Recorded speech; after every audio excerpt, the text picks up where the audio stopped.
now. Settle down. Everybody settle down, please. Okay. All right, we have a big program. We have a big program today. Let's hear. Let's be respectful. Please be quiet so Debbie can speak.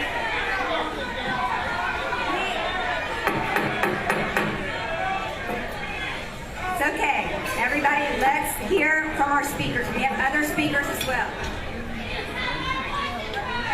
Thank you all so much.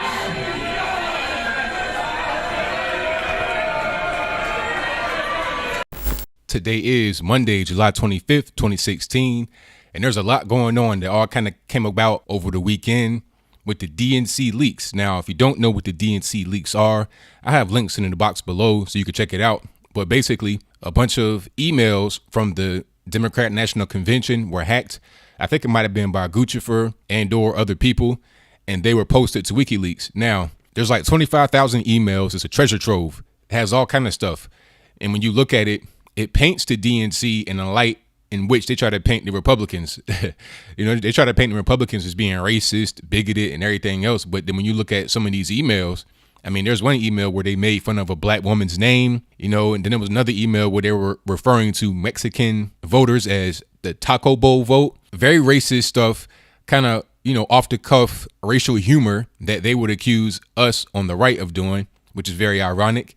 And beyond just the small little joking things, beyond just the small things, there was a much bigger conspiracy afoot. And that's the whole thing with them trying to railroad Mr. Bernie Sanders. Now, I reported on the DNC being corrupt against Bernie Sanders back in December of 2015, because remember, Bernie Sanders sued the DNC after he was not able to get access to information about his voter data from the NGP-VAN network. And I revealed the whole thing, which I put in the box below. But to recap that video I did back in December of 2015, I exposed how Debbie Wasserman Schultz, who, by the way, has resigned as the DNC chair amidst all these leaks. And it's crazy because she resigned like the day before the actual DNC, which is today, right? So she has resigned, but she'll still be at the DNC conducting everything that's going on, which is crazy. But I digress. Now, as far as Bernie is concerned, back in December of 2015, he sued the DNC because they denied him access to his data that belonged to him, that was part of the NGP-VAN network. Now, to give you a crash course on that, NGP-VAN is a company that is headed up by somebody who used to be a Hillary Clinton staffer, Mr. Nathaniel Pearlman. And it was another man that he went in business with, and they came up with this company that basically, it houses voter information. Like, you're able to get voter data from forms that are on people's websites. And Nathaniel Pearlman, the former Hillary staffer and one of the co-owners of NGP-VAN, he's also a graphic designer, right? So if he's able to make websites, he can put those forms on it, which go to his company. And he's also able to have clients that are in the DC area that also have the Hillary Clinton ties. One of his clients for his graphic design company called Graphic Casey is a man named John Podesta. Now, John Podesta is currently Hillary Clinton's campaign chairman, right? You see how that goes? It's like money laundering. And I exposed that back in 2015. And this is why Bernie Sanders was suing them, because it's like, hey, my voter information is in here to see age, sex, gender, maybe even some addresses to be able to send marketing materials to be able to cold call, and you're denying me access. And the reason why they denied him access was because the system was wide open and anybody could see anybody's information. So that means Hillary could see his and he could see hers. Now, a staffer from Bernie's camp basically went in there and did something that they logged to show everybody like, hey, this is not secure. It's wide open. So basically, he kind of accessed some of Hillary's information, but he did it in a way to where it was very open and transparent. He logged all his actions. It was not nefarious. It was not trying to steal. He was just trying to show them that the system was not secure and that anybody could see anybody's information. And for that, he was kicked out of the NGP-VAN backend system. But once you get into the whole situation, you see why they really just didn't want him to, they wanted it to be open because they wanted to be able to see his stuff too. And when they got caught, they kicked him out. Right. And I exposed the whole thing. Like I said, it's in the box below. You had Debbie Wasserman Schultz. I think that might have been her nephew who was working at NGP-VAN. Like I said, you had a former Hillary Clinton staffer who was one of the co-owners of the whole thing. And one of the former Hillary Clinton staffers, one of his clients was Hillary Clinton's campaign manager, John Podesta. So you see how that works. But I digress. Let's get back to this. Now, these new DNC leak emails, it gets a little bit deeper on how the DNC was trying to railroad Bernie. The first straw, I think, was back in December of 2015 with the whole NGP VAN. Now you have them sending emails to each other, actively trying to disrupt Bernie Sanders. You know, people talking about having moles in the Bernie Sanders campaign, all kind of stuff. They talked about trying to expose him as being an atheist to make him seem less favorable in Kentucky and West Virginia. Now, I'm from West Virginia originally, so I'm triggered by that. I'm offended. Stuff like that from the DNC is just pure corruption. And that lets you know that the DNC is not much more than the Hillary Clinton campaign.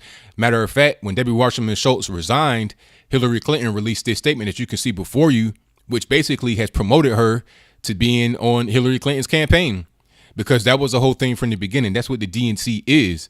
It's the Hillary Clinton campaign, right? Disguised as a Democratic National Convention, which is supposed to represent all people that are running. But we can see that it's not like that. And this is just kind of what being in Washington, D.C. and having cronies gets you, right?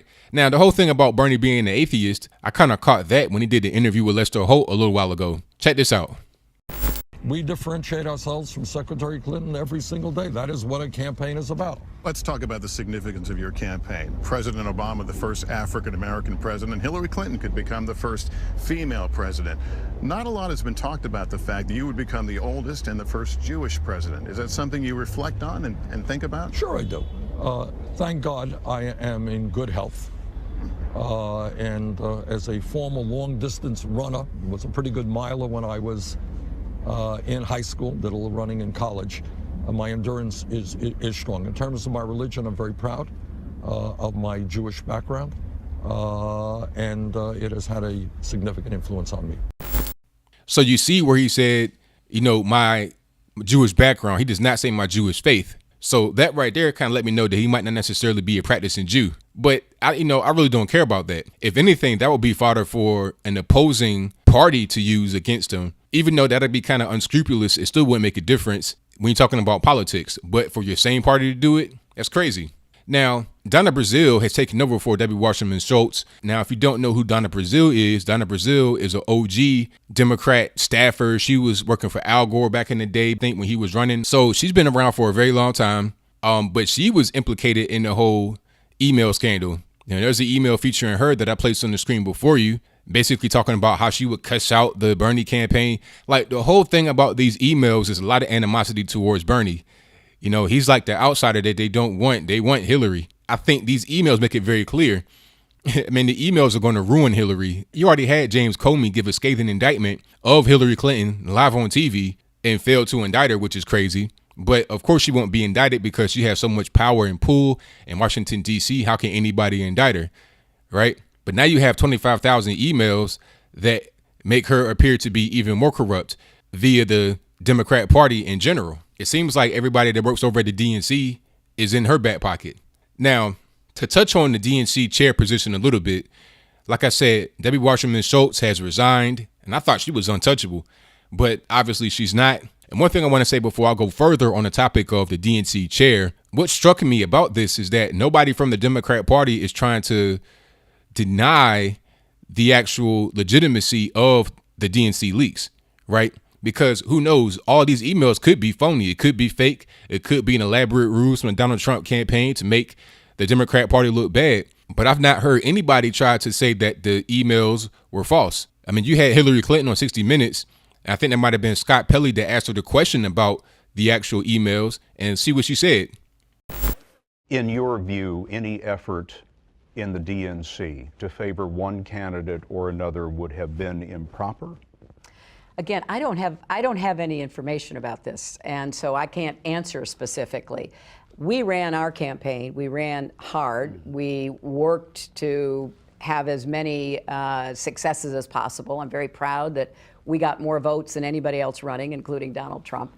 And I am very grateful for the campaign that Senator Sanders ran, because we ran a campaign based on issues, not insults. So I can't speak to what people who were not working for me who were saying whatever they were saying. I can't speak to that. I can only speak to my campaign. Now, you can see that she basically didn't deny what was going on. She's like, oh, well, I don't know. I don't know what's going on. And I've not seen anyone deny it. And then right after the leaks happened, you had Debbie Wasserman Schultz resign right before the DNC happens. I mean, like the day before. So obviously these emails are true, because if they were not true, then it would be a whole big campaign to fight against it.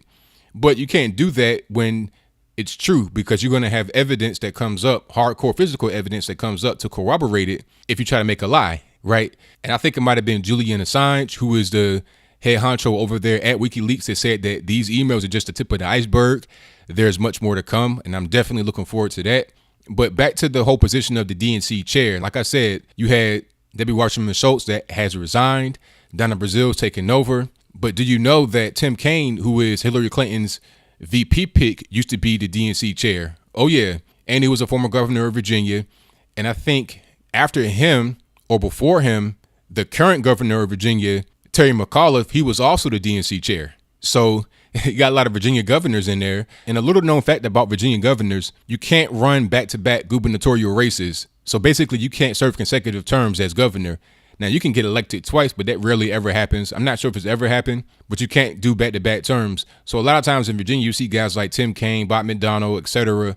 They'll be governor once, and then maybe they'll become a senator, maybe even become a mayor or something like that. That's kind of how that goes in Virginia, but I digress. Now, Tim Kaine is an interesting case. Like I said, he used to be the DNC chair, big-time DC insider. A lot of times in Virginia, these guys are just trying to get into DC politics because Washington, DC is right over the Potomac. So it's right there. A lot of these guys spend a lot of time in Northern Virginia, which is basically an extension of Washington, DC, over the river, DC, as I call it. So these guys are really just trying to get into higher positions of power. As you can see, it worked well for Tim Kaine. I mean, Tim Kaine used to be the DNC chair and now could potentially become the vice president. You see how that works? Now, Tim Kaine, like I said, is an interesting case because he used to be a DNC chair and he took gifts just like Bob McDonnell. Now, Bob McDonnell, if you don't know, was a former governor of Virginia, took like $200,000 in gifts, and he was convicted on a bribery charge because of that, even though there was no quid pro quo in his case, basically meaning there was no evidence of him doing something for those gifts that he received. Now, that has since been overturned by a high court just the other day, right? But Tim Kaine also received gifts, probably about $165,000 in gifts in his complete time as lieutenant governor and governor of Virginia, right? He hasn't been investigated. There's been no charges, no nothing. He's free as a bird, just like Hillary is, even though she has a mountain of corruption on her back. Terry McAuliffe, who was rumored to be the VP pick for Hillary Clinton and the current governor of Virginia, has also received gifts. Matter of fact, he's received Clinton cash. Do you know that Terry McAuliffe is a board member on the Clinton Foundation? Oh yeah, right now today he's a board member. There was a whole big scandal with him and the Chinese businessman. The Chinese businessman is a man named Wang Wenliang, and he's part of a group called Dang Dong Port Group. Now, he's a Chinese national, but he does have permanent residency in the U.S. I'm not really sure how that works, but I digress. Now, he's come to the U.S. and he has meetings set up to try and do business within the U.S. He controls different companies. I think he controls a Jersey construction company. Now, this Jersey construction company gave Terry McAuliffe $100,000 during his gubernatorial campaign in 2013. And that same person, Wang Wenliang, also gave the Clinton Foundation $2 million also in 2013 from a different company, right? And in 2013, Terry McAuliffe was a board member, just as he is right now, of the Clinton Foundation. So in a situation with Bob McDonnell, he was convicted of a crime, even though there was no quid pro quo. And luckily, it was overturned by the high court recently. But in a situation with Mr. Terry McAuliffe, I mean, you can make a strong case of quid pro quo there. I mean, he's given money by a Chinese national, and the Clinton Foundation, which he was a board member of, received $2 million during 2013, which was when he was running for the governor of Virginia. You see what I'm saying? That right there can be a cause for concern. Now, he did get investigated briefly, but just as quickly as the investigation started, it was concluded. So I mean, just being on the outside looking in, not knowing all the facts, it looks like they wanted to make Bob McDonnell be an example of what you can and cannot do as a conservative, right? They convicted him on a fugazi charge because there was no evidence of quid pro quo. I mean, he got like a watch and was able to drive a car and stuff like that, but there was no evidence that he did anything. And the money came from like this small little tech company, right? Now, contrast that with Terry McAuliffe. I mean, he's getting money from Chinese nationals. He may be getting money from the Clinton Foundation, allegedly. So there's all kind of stuff going on there, but he was just investigated briefly and then it was over. There was no charges or anything else. And Tim Kaine hasn't even been investigated because what he did was on a level of Bob McDonnell, which apparently to the Democrat oligarchs is not enough to even get you really investigated. But if you are a Republican, if you're a conservative, you can go to jail for it. Big time double standard, big time rigged system, just like Mr. Donald Trump said. It's very obvious. You see what's going on. You have emails, you have evidence, you have proof. You have cases of certain people being treated differently because of their political affiliation, just like Bob McDonnell versus Tim Kaine. I mean, there's really no difference in what they did. And matter of fact, Tim Kaine was even more egregious because Bob McDonnell just got gifts from, I think, one person. And it was just like silly trinkets, like a watch. And he was able to drive a car. But in the case of Tim Kaine got $45,000 from Barack Obama during Obama's 2008 campaign to be an air quotes surrogate speaker, right? $45,000, which basically covered his room and board. And then, I don't know, miscellaneous fees. But I digress. So like I said, this is just the beginning of everything that's going on. You know, people are really upset. There are protesters already in Philadelphia. And the funny thing is that they're going to build a wall around the DNC for security, of course, which is ironic because of how they get on Donald Trump for saying that he wants to build a wall at the southern border. But I digress. The whole thing here is an example of how corrupt the Democrat Party is. Now, there's been a hashtag floating around, Bernie must disavow, because as we all know, Bernie Sanders has endorsed Hillary Clinton, therefore endorsing the Democrat Party and the DNC. Now, he's scheduled to speak at the DNC. I think it might be today on Monday, July 25th, or maybe tomorrow. So it's definitely going to be interesting to see what he says. I mean, will he bring up the DNC leaks? Will he bring up the situation with Tim Kaine, how he might be corrupt, Terry McAuliffe, you know, all these people that are involved, W. Wasserman Schultz, Donna Brazile. I mean, Donna Brazile basically said that she would cuss Bernie and his staff out in the email, and she has not come out to say that it's true or false. And if it was false, if it was me, I would say it's false right away, but she's not come out to do that. So there must be some truth there. So if you Bernie, what do you really do? Right? You got to do something. And the protesters, people that want to vote Democrat, what are you going to do? You see that your person that is the candidate is completely corrupt. I mean, completely. You had James Comey, the FBI director, come on TV and basically said that she was corrupt. You have these emails, which he is not confirmed or denied. Nobody from the DNC has confirmed or denied the emails, which lets you know that there is some validity to them. So what are you really going to do? I know what I'm going to do. Like I said from the beginning, I'm going to vote for my man Trump. I knew what it was last year as far as Democrats being corrupt. I knew what it was years before that. But last year, during the whole NGP-VAN scandal, I knew even more what it was and what it wasn't. So what do you think? Do you think that the DNC leaks are false, they're fugazi, they're fraudulent, perpetuated by the right wing, by some random hackers? And I think that they said it was Russian hackers. Some people are trying to say that it was Russians trying to work on behalf of Donald Trump to make Democrats look bad. But my thing is this: if the hacks are real, then does it really matter who did it? Right? Now, I'm not advocating for anybody to get doxxed or hacked or anything like that. But once the information is out there, you can't ignore it. Now, if you think it's false, then why has the Democrat Party not also said that it could be false? I've not heard anybody say that. Like I say, you just had Hillary Clinton basically say, oh, I don't know what's going on. If they're false, and you would say they're false. Or do you think that this is just another example of how the Democrats operate? You know, you got a lot of corruption. I saw the movies Clinton Cash and also Hillary's America, both very good movies, which I may do reviews on. And a lot of the stuff that's happening in the DNC leaks was discussed in those movies. It's a corrupt system and it's openly corrupt.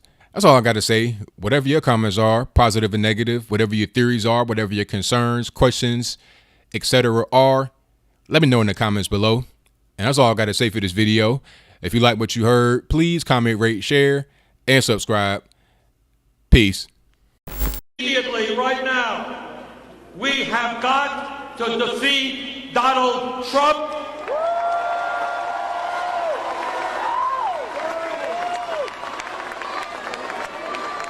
We have got to elect Hillary Clinton and Tim Kaine.